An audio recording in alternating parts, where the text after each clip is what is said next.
என் பேர் சிவகுமாருங்க. நான் ஒரு கபடி ரசிகன். கபடி அதிகமாக விளையாடல, சின்ன வயசில் விளையாண்டுருக்கிறேன். ஆனால் கபடி வந்து எனக்கு ரொம்ப பிடிக்கும். கபடின்னா ரொம்ப உசுருன்னே சொல்லலாம்.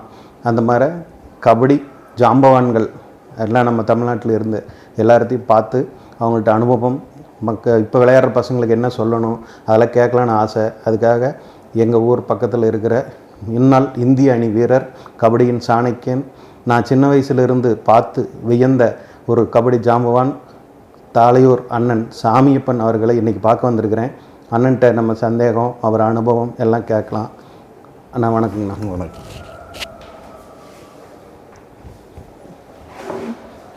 அண்ணா, நீங்கள் சின்ன வயசில் கபடி மேலே எப்படி உங்களுக்கு ஆர்வம் வந்துச்சு? எதனால் கபடி துறையில் விளையாடணும்னு உங்களுக்கு ஆசை வந்துச்சு? நம்மளுக்கு கபடி அப்படிங்கிறது இது எனக்கு வந்து ஒரு விபத்து மாதிரி தான். பட் ஆனால் இதை வந்து நான் கபடி கற்றுக்கணுங்கிற ஒரு இதில் கற்றுக்கிட்டு நான் பெரிய பிளேயர் ஆகலை. சரிங்க.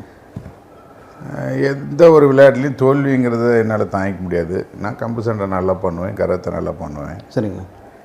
அப்படி பண்ணிக்கிட்டு அப்போ நான் 10th முடிச்சுட்டு டெய்லரிங் தான் பண்ணிக்கிட்டு இருந்தேன். ஓகே. அந்த டைமில் நம்ம ஏரியாவில் ஒரு திருவிழா அப்போ ஒரு மேட்ச் வச்சாங்க. அந்த மேட்ச்சில் பார்க்க போயிருந்தோம்.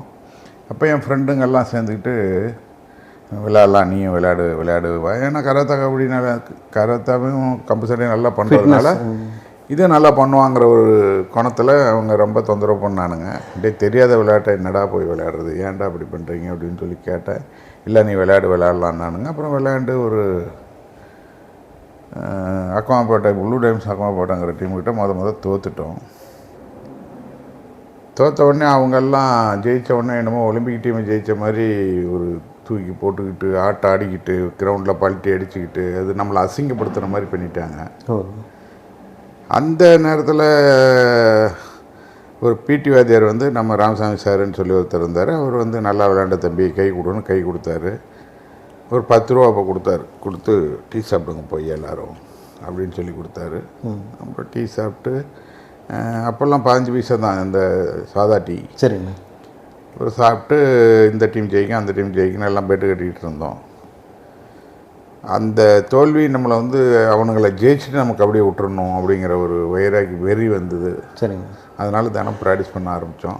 அதே பிடி வாத்தியார் வந்து எல்லாம் இப்படி விளையாடுங்கன்னு சொல்லி கொடுத்தாரு. அவரும் இறங்கி விளையாடுவார். அந்த அடிப்படையில் அப்புறம் கொஞ்சம் நல்லா விளையாடுறான்னு வெளியே பேச அப்படியே நம்ம உள்ள வந்தது தான் கபடி. இது கபடி இயற்கையாக கற்றுக்கிட்டு நம்ம விளையாடணுங்கிற ஒரு லைன் திட்டமிட்டு பண்ணலை. இதிலிருந்து என்ன தெரியுதுன்னா, இயற்கையாக ஒரு திறமை இருந்ததுன்னா வாய்ப்பு கிடைக்கும்போது அது கண்டிப்பாக வெளிப்பட்டுரும் ஒருத்தருக்கு. அதுவும் வேணும். நம்மளுக்கு வந்து எந்த ஒரு தோல்வியும் தாங்கிக்க முடியாத அளவுக்கு மனப்பான்மையும் வேணும். அதுதான் நம்ம என்ன உயர்த்திச்சோ ஒழிய வேற எதுவும். அந்த முதல் தோல்வி வந்து நீங்கள் ஜெயிக்கணும் அப்படிங்கிற அதுக்காக கற்றுக்கணும். ஆமாம். அதுக்கப்புறம் அவங்க எங்களை ஜெயிச்சதே இல்லை. அதாவது அந்த கற்றுட்டு நம்ம முறைப்படி அதை இன்னும் ஸ்ட்ரென்த் பண்ணி நம்ம ஜெயிக்கணும்.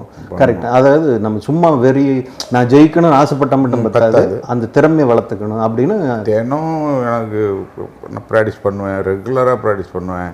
எங்கள் அப்பா கிட்ட சொல்லுவாங்க, எங்கள் அப்பா அடிப்பார். கம்பு சண்டையிலையும் அவர் தான் சேர்த்துனாரு, கராத்தேலையும் அவர் தான் சேர்த்துனாரு. சரிங்க. பட் கபடியில் கை உடைஞ்சிரும், கால் உடைஞ்சிரும் அப்படி